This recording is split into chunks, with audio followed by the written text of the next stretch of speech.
देवकी की समझकर मारने की कोशिश की, वो देवकी की नहीं है। किसकी है? बोले यशोदायाम सुताम कन्याम, वो यशोदा की है। और जिस बेटे को तुम यशोदा का समझ रहे हो, यशोदा का नहीं है।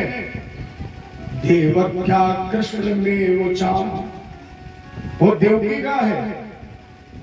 और नाम चारोहिणी पुत्र, जो तुम रोहिणी का पुत्र समझ रहे हो, ये रोहिणी का नहीं है, ये भी देवकी का सातवां है। कंस इस रहस्य को देवकी वसु भी जानते हैं। ये देवताओं की भी रचना है।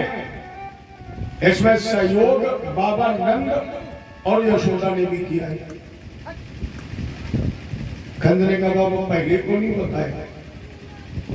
नारद ने कहा पहले कहां से बताता, जैसे पता लगा वैसे बताने आ गया।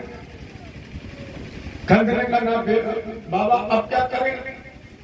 नारद ने कहा देखो जब तक हम तुम्हारे साथ हैं तब तक डरने की तुम्हें आवश्यकता नहीं है। क्योंकि बेटा कंस जो डर गया समझो मर गया, ये डरो नहीं। अब जो हम कहते जा रहे हैं वो करो। देव के बलदेव के हाथों में हथकड़ियां, पैरों में बेड़ियां, जेल में डाल दो। अपने अमरशाला का आयोजन कराओ, दंगल लगाओ, अक्रूर को भेज कर कृष्ण बलराम को बुलवा लो। अरे बेटा तुम्हारे पास विश्व विजेता पहलवान है, चारों मुष्टिक बड़े बड़े रवड़ी छान रहे हैं, कम से कम इनका बल पौरुष भी अजमा लो। और यही चारों मुष्टिक मार देंगे, कृष्ण बलराम को न मार पाए तो फिर तुम्हारे भांजे निमंत्रण कर देना, नंद वालों को भी बुलवा लो। कंस ने कहा बाबा इतनी जल्दी व्यवस्था कैसे हो पाएगी?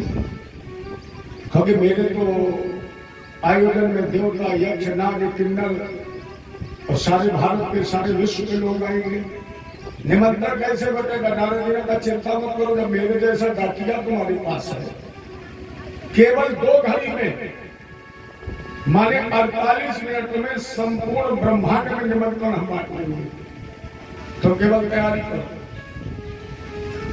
अब नारद जी ने कंस को बातें बताई 2 और अर्थ लगाई 4।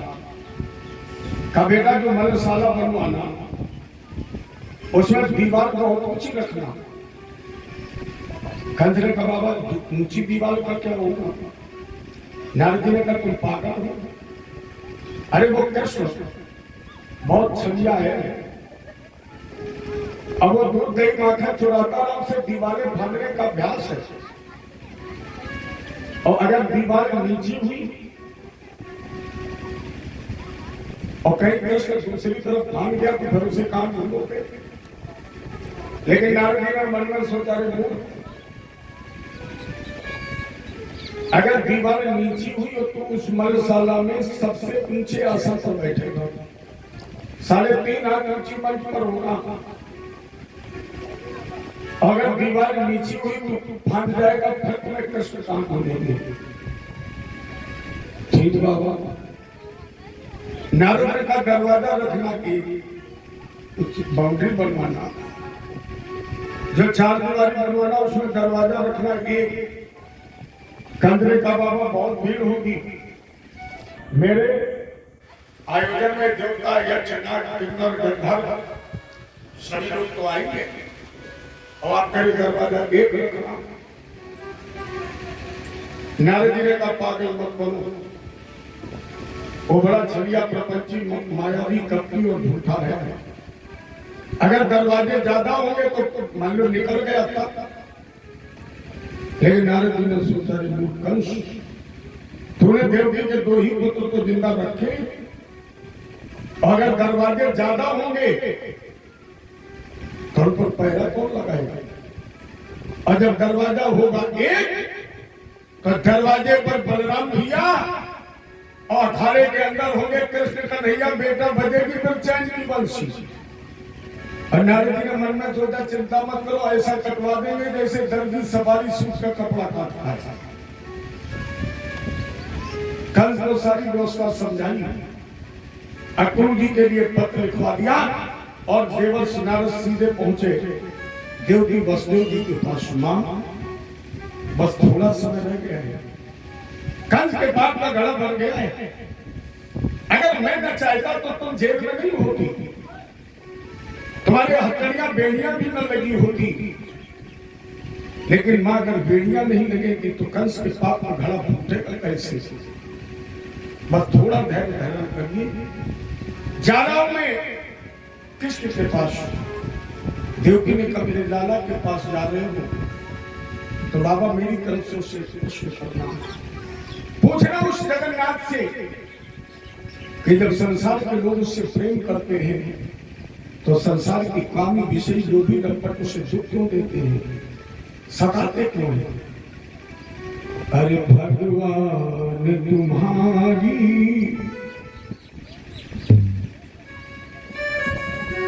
भगवान तुम्हारी दुनिया में क्यों भक्त सताए जाते?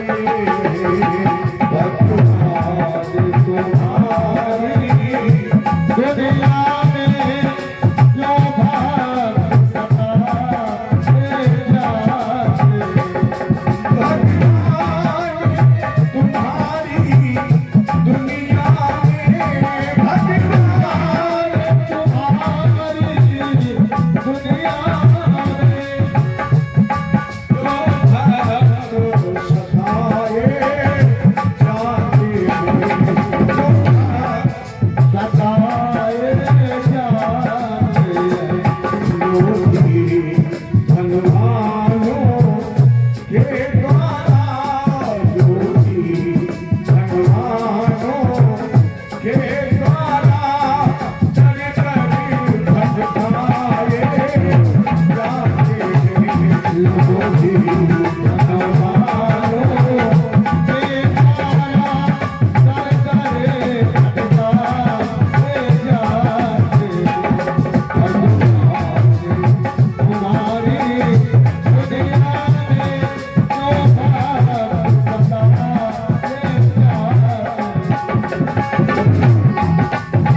तुम्हारी दुनिया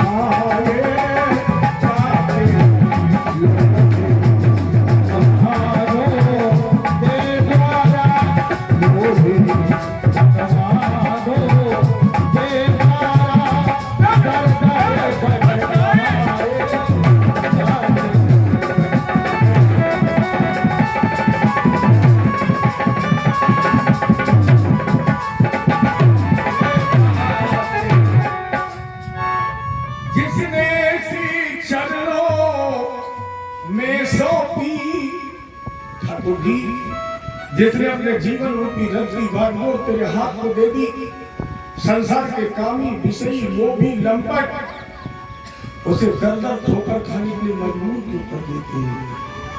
ये प्रश्न करना मेरी तरफ से। और नारद ये संदेश लेकर आकाश मार्ग से चले। देवताओं तैयार कर लो वाद्य यंत्र, सजा लो पुष्प मालाएं, तैयार हो गए पुष्प वृष्टि के लिए, क्योंकि अब कंस के पाप में घड़ा भर गया है। और देवताओं को आज संदेश देते देते पहुंच गए भगवान के पास और कहा कन्हैया हमें आकांक्षा लेकर के आए हैं। भगवान ने कहा आदेश। नारद जी ने कहा परसों सर तोषण कूट के साथ साथ कंस मैं भाइयों के मरे, ये हम देखना चाहते हैं। नारद जी ने समय दे दिया परसों तक। करिए बोले परसों तक काम तो पूरा तब होगा जब कंस बुलाएगा। नारद जी ने कहा पत्र प्रेस में छपकर तैयार हो चुका है, आपको हम केवल बताने आए कि अब तैयार हो जाए, बस पत्र आने वाला ही है। याद रखना नंदलाल, परसों कंस को मरा हुआ देखना चाहते हैं। तो श्रीमन नारायण चले गए। इधर अक्रूरोपचतम रात्रि मधुपर्या महामति उषित्वा रथमास्थाये प्रायो नंद गोकुले। कंस ने अक्रूर जी के हाथ में पत्र दिया। रात में पत्र मिला। अक्रूर ने मथुरा में रात भर विश्राम किया और सुबह रथ तैयार किया। उषित्वा रथमास्थेन, और रथ में जो घोड़े लगाए कितने तेज चल रहे हैं, रथेन वायु वेगेन। रथ में लगे हुए घोड़े कैसे चले, बोले हवा की तरह। लेकिन हवा की तरह तेज चलने वाला वो रथ पहुंचा तब सूर्य शास्त्र गिरी इंद्र। राजन उषा काल से चला हुआ रथ सूर्यास्त के समय पहुंचा। परीक्षित रुक जाएंगे, जिस रथ में घोड़े लगे हों हवा की तरह तेज चलने वाले, अब वो मथुरा और गोकुल का फासला लगभग 12 घंटे में तय कर पाए। तो गुरु जी पूरे दिन काम करने लगे। सुखदेव जी ने कहा राजन, जीवात्मा जब परमात्मा से मिलने जाता है तो माया मिलने नहीं देती है। और शायद मैंने आपको विशेष निवेदन भी किया था कि जिस दिन तुम परमात्मा से मिलने की चाहत में एक कदम आगे बढ़ाओगे तो संसार के लोग पहले तो तुम्हें बदनाम कर देंगे। दूसरा काम होगा, जीवन की सबसे प्यारी वस्तु परमात्मा तुमसे छीन लेंगे। और इसके बाद कदम कदम पर माया, मोह, ममता, तेरा मेरा, नाती, बेटा, पत्नी, क्या है? अरे गहराई से समझना। एक दिन क्या होता है, अगर आपका कोई स्वजन किसी अस्पताल में इमरजेंसी भर्ती हो और डॉक्टर कमरे के बाहर निकल करके आया, आपने पूछा डॉक्टर साहब क्या हुआ, तो डॉक्टर साहब ने कहा नाड़ी छूट गई थी। पहले यही तो कहता है, नाड़ी छूट गई। अब जरा सोचिए, जब वक्त पड़ने पर हाथ की नाड़ी छूट जाएगी तो क्या घर की नाड़ी तुम्हारे साथ चलेगी? गहराई सोचो। जब हाथ की नाड़ी छूट जाएगी तो क्या घर की नाड़ी चलेगी या कैसी काम कर? 2-4 मिनट के बाद फिर डॉक्टर अंदर गया, उन्हें ठोका पीटा आला वाला लगाया, निकल कर बाहर आया। आपने पूछा डॉक्टर साहब क्या हुआ? डॉक्टर साहब ने सर झुकाया और बोले भैया तो शरीर भी छूट गया। जब स्वयं का शरीर छूट जाएगा तो क्या ये शरीर तुम्हारे काम आएंगे? यही तो समझने का विषय है, यही तो माया मोह है।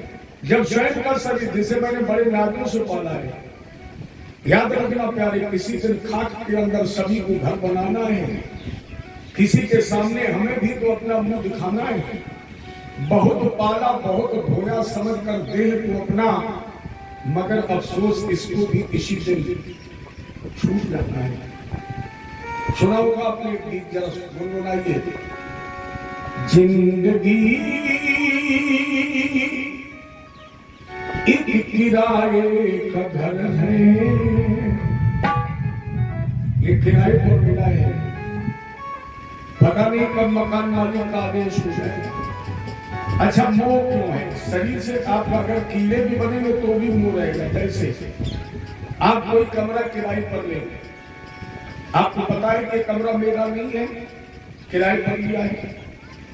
आपको ये भी पता किराया जमा नहीं होगा तो मकान मालिक खाली करा लेगा, या जब उसका मन होगा तब किराया बढ़ा देगा। अरे सारी बातें छोड़िए, जिस दिन उसका मन होगा कह देगा कमरा खाली करो। जिस कमरे में तुम 2 साल रह चुके हो, समझना, जिस किराए के कमरे में तुम 2 साल रह चुके हो, किराया भी दे रहे हो, तुम्हें पता है कि ये कभी भी खाली करना पड़ेगा, लेकिन अगर मकान मालिक कह दे कि 15 दिन के अंदर खाली कर दो, तो तुम्हें दुख नहीं होता है? ऐसा लगता है जैसे अपने ही कमरा जाता है, जबकि पहले से तुम्हें पता है कि हमारा नहीं है। उसी प्रकार की प्रक्रिया, ये कमरा किराए का है,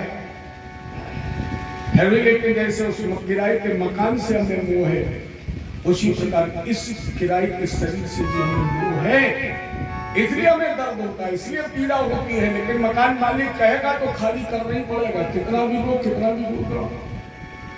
जिंदगी एक किराए का घर है, इतना इतने बदलना पड़ेगा।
अगर सूर्य के बाद चंद्रमा न निकले तो सूर्य का आभास नहीं होगा।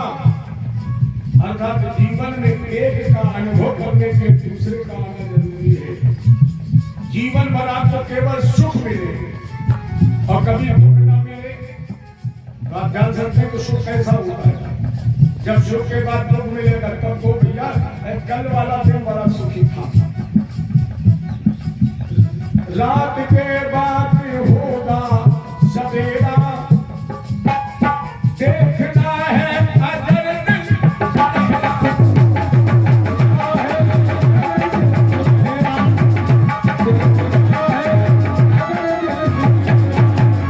रात के बाद होगा सवेरा, देखना है अजर दिन सुनहरा।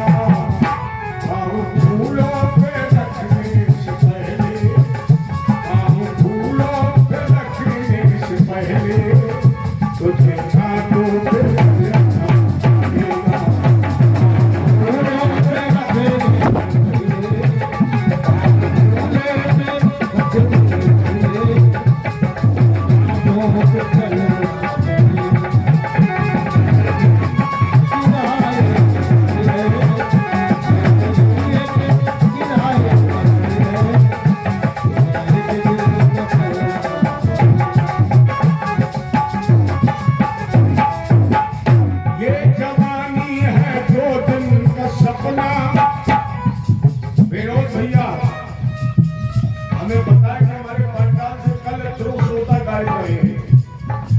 मुझे पता है कि हमारे पंडाल में कल दो श्रोता नहीं थे, एक आगे बैठा और एक पीछे बैठा है।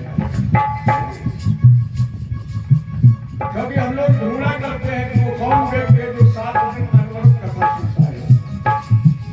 ये जवानी है 2 दिन का सपना,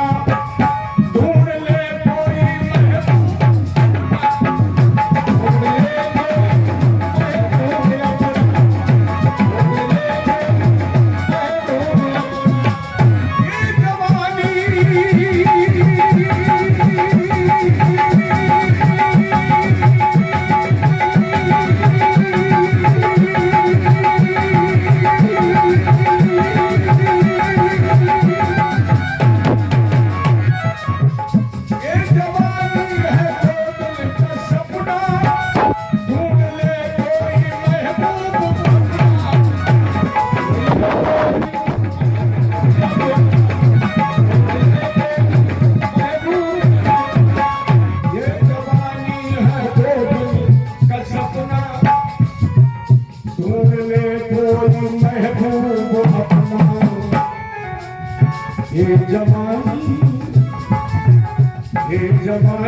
अगर ढल गई तो, ये जवानी अगर ढल गई तो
घर से बाहर निकलना पड़ेगा। इसीलिए मैं निवेदन कर रहा, इसीलिए किसी दिन खाक के अंदर सभी को घर बनाना है, किसी के सामने हमें भी अपना मुंह दिखाना है। बहुत पाला बहुत धोया समझ कर देख को अपना, मगर अफसोस इसको भी किसी दिन छूट जाना है। लेकिन जीवात्मा के परमात्मा से मिलन में बाधक तो यही है, मेरा तेरा मैं, यही माया को है। परिणाम स्वरूप अक्रूर रूपी जीवात्मा जब परमात्मा से मिलने के लिए चला तो सामने आ गई यमुना मानी माया, और जैसे यमुना रूपी माया आई,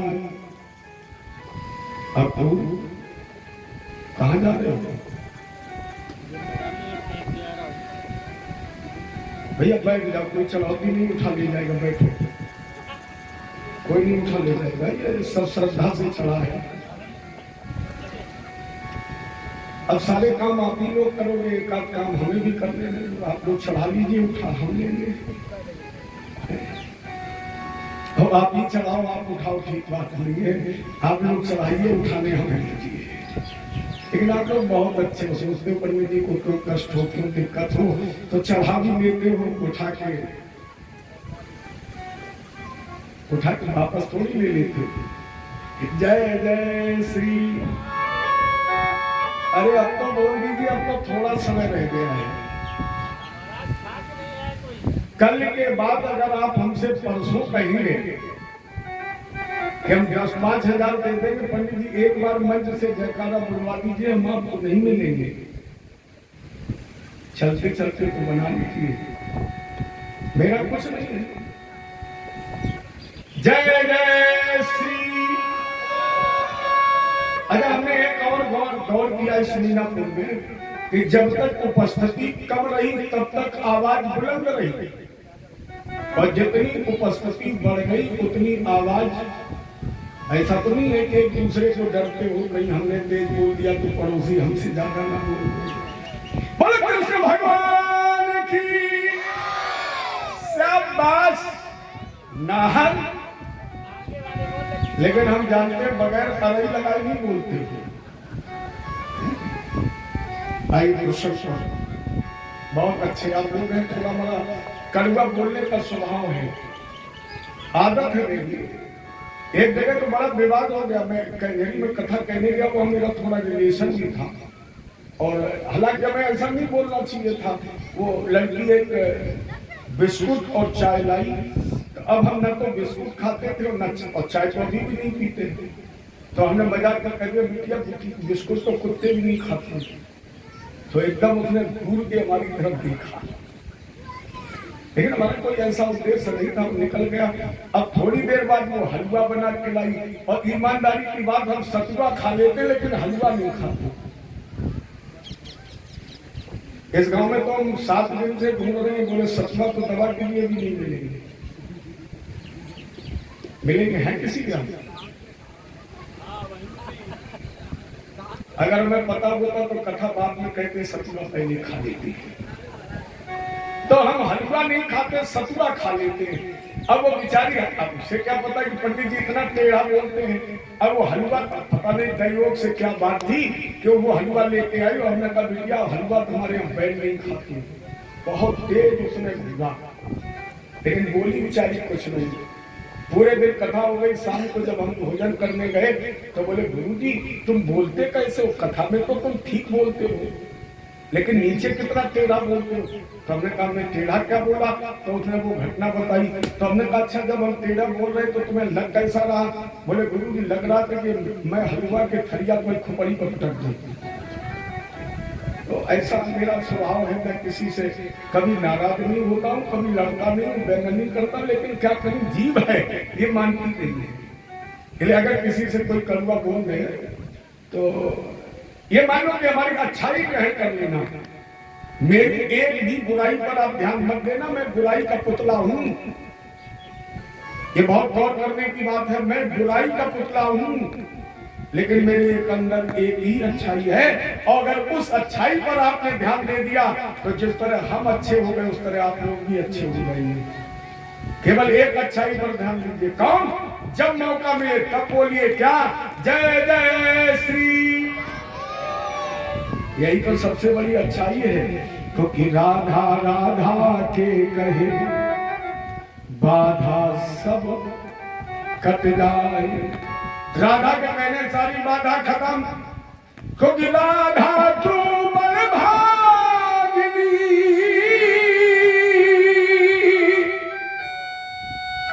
कौन तपस्या की तीन लोक तारन तरल सो तेरे ये राधा मोरी स्वामिनी। बस एक ही बात कहना जब मौका मिले, मैं राधे जू को दास जन्म जन्म मोहिनी जियो श्री वृंदावन वास। मानुष हूं तो वही रस खान बसो ब्रज गोकुल गांव के द्वारन। कैसे जीऊं मैं राधा रानी तेरे बिना।